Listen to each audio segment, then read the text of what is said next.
नमस्कार दोस्तों। आज इस वीडियो में हम बताएंगे कि जो डायोड के फॉल्ट आते हैं उसे कैसे, अगर आपके पास सेम नंबर नहीं है तो आप कैसे उसे क्लियर करें कि हम उसके जगह पे कौन सा नंबर लगा सकते हैं। या मान लीजिए अगर पूरी तरीके से पावर सप्लाई डैमेज है और उसके फ्यूज भी बर्न है तो और डायोड भी शॉर्ट है और सेम नंबर नहीं है, तो कैसे क्लियर करें कि उसके जगह पे दूसरा नंबर हम यूज़ कर सकते हैं। तो आज यहाँ पे हम इसका जो नंबर यूज किया गया है वो है 1N5408। ये 4 डायोड यूज किए गए हैं जो कि एक जनरल पर्पज़ के लिए रेक्टिफायर डायोड है ये। और इसका जो फीचर है, जैसे स्टैंडर्ड ये 1N5408 लो लीकेज सिलिकॉन रेक्टिफायर, ये एक रेक्टिफायर डायोड है। और ये peak repeat reverse voltage BRRM ये 1000 वोल्टेज है।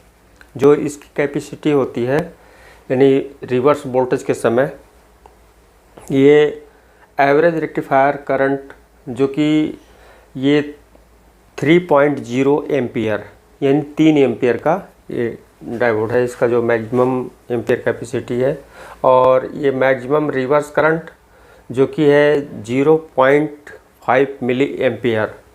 और फिर है मैक्सिमम फॉरवर्ड वोल्टेज ड्रॉप जो उसकी वोल्टेज ड्रॉपिंग होती है 1.2 वोल्ट यहाँ पे।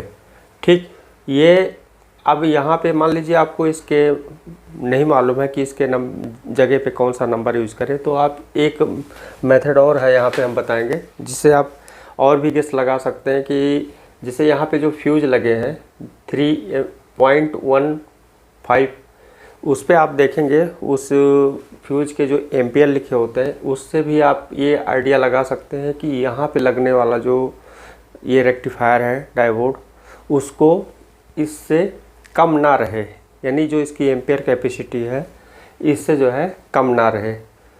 क्योंकि रेक्टिफिकेशन के समय जो इस पे लोड पड़ते हैं सबसे ज़्यादा, मान लीजिए जिस टाइप से डिज़ाइन है, मान लीजिए ये LCD LED टीवी के लिए अगर है तो सपोज यहाँ पे जो साउंड और ये इसका जो बैकलाइट का लोड होता है सबसे अधिक वही लोड होता है। अदरवाइज़ उसमें जो मदरबोर्ड में यूज़ होने वाला सप्लाई है उसमें उतने एम्पियर की खपत नहीं होती, बहुत ही नॉर्मल, जो कि मैंने कई वीडियो में उसको अपने कैलमीटर से दिखाया है कि कितने एम्पियर ड्रॉप होता है, जिससे पैनल पे जो वोल्टेज जा रहे हैं और मदरबोर्ड में जो माइक्रो प्रोसेसर के लिए जाते हैं उनमें कैसे कैसे कितने वोल्टेज एम्पियर की ड्रॉपिंग होती है। यानी वोल्टेज फिक्स होते हैं, जो एम्पियर मतलब उसकी जो ताकत होती है वो यहाँ पे कितना खर्च होता है। और सबसे ज़्यादा अगर देखा गया तो साउंड और इसका जो बैकलाइट क्या यहीं पे जो है इसकी जो एम्पियर की खपत होती है वाटेज की यहीं पे होता है। जैसे जैसे आप साउंड बढ़ाते जाएंगे, वैल्यूम बढ़ाते जाएंगे, वैसे वैसे इस पर लोड बढ़ता जाएगा।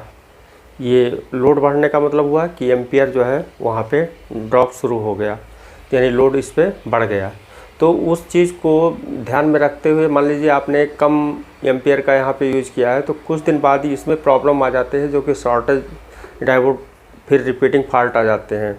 तो यहाँ पे लगाते समय इससे बेटर लगाने के लिए इसके एम्पियर को बढ़ा सकते हैं, लेकिन इसे घटाएं ना तो ज़्यादा बेटर रहेगा। क्योंकि अगर आप इसके कम एम्पियर को कम यानी दूसरा नंबर के लगा देते हैं तो चल तो जाएगा, लेकिन कुछ दिन बाद ये प्रॉब्लम करेगा और फिर ये रिपीट आ जाएगा। तो आज इतना ही बताना था। हम नेक्स्ट एक नए टॉपिक लेकर आते हैं, तो मिलते हैं नेक्स्ट वीडियो। और मैंने इस डायोड का जो फॉल्ट दिखाया था कि PCB में जो लगाने पे शॉर्ट दिखा रहा था और जब उसे ओपन किए तो मल्टीमीटर से ओके बता रहा था। तो ये चारों डायोड अभी हमारे पास है जो कि मल्टीमीटर से एकदम परफेक्ट ओके बताते हैं, लेकिन जैसे ही इसे यूज़ करते हैं तो इसमें कोई एक ही डायोड है जो ये प्रॉब्लम कर रहा है शॉर्टिंग का। अब इसको हम अभी फेंके नहीं हैं, इस पे हम प्रैक्टिकली करके आपको दिखाएंगे कि कैसे पता करें कि कौन सा इसमें फॉल्ट है और ये किस स्थिति में ये शॉर्टेज इशू आते हैं कि तुरंत नहीं दिखाई देंगे और जैसे इसमें करंट फ्लो होगा तो तुरंत ये शॉर्ट हो जाएंगे।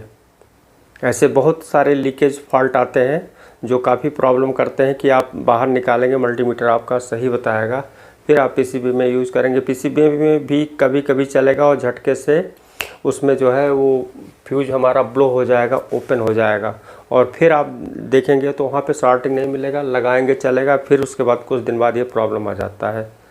तो इसको हम सिर्फ उसमें चेक करके जो है दिखा दिए थे। जैसे कुछ लोगों के कमेंट थे कि कैसे ये क्लियर किए कि आप ये शॉर्ट है कि नहीं, तो हम इसको नेक्स्ट आगे बताएंगे प्रैक्टिकली करके। अभी बहुत सारे सीक्रेट है जो उसको आपको जानना ज़रूरी है। उसमें आप देखेंगे तो जैसे मल्टीमीटर की टेस्टिंग जो होती है, कंपोनेंट की टेस्टिंग जो होती है, अभी तक आपने दूसरे तरीके से टेस्ट किया है, उसे जाना है, लेकिन हम और भी मेथड आपको बताएंगे टेस्ट करने का कंपोनेंट, और उससे क्या होगा, आपके नॉलेज इंक्रीज होंगे, जिससे आपको कोई भी प्रॉब्लम सॉल्व करने में काफ़ी इजी होगा, आसान होगा। तो आज की वीडियो में बस इतना ही, मिलते हैं नेक्स्ट वीडियो में। थैंक यू दोस्तों।